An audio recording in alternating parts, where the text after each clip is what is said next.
இயேசு கிறிஸ்துவின் நாமத்தினாலே வாழ்த்துக்கள். பிரியமானவர்களே,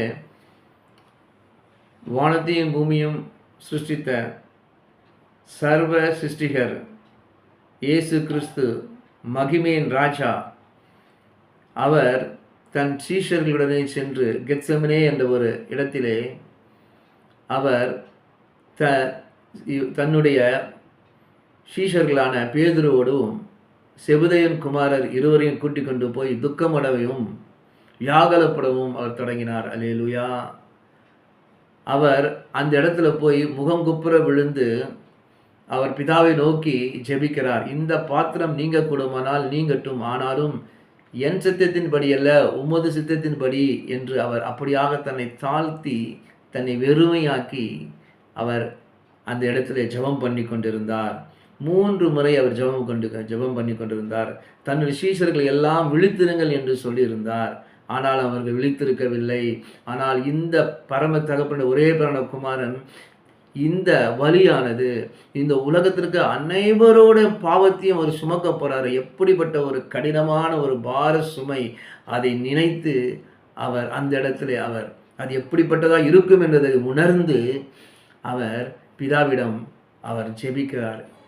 இந்த பாத்திரம் நீங்க கூடுமானால் நீங்கட்டும், நானும் உமது சித்தத்தின்படி என் சித்தத்தின்படி அல்ல என்று அவர் தன்னை தாழ்த்துகிறார். அந்த இயேசு ஆண்டவர் நம்முடைய பாவங்களை அன்று சுமந்துட்டார்.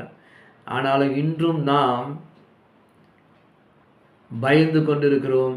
நமக்கு சில வேலையில் சில சமயத்தில் நாம் மனம் உடைந்து போகிறோம்.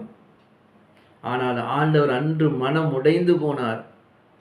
அவர் உள்ளத்திலே துக்கமடைந்தார், வியாகுலப்பட்டார், மரணத்துக்கு ஏதுவான துக்கம் கொண்டிருந்தார்.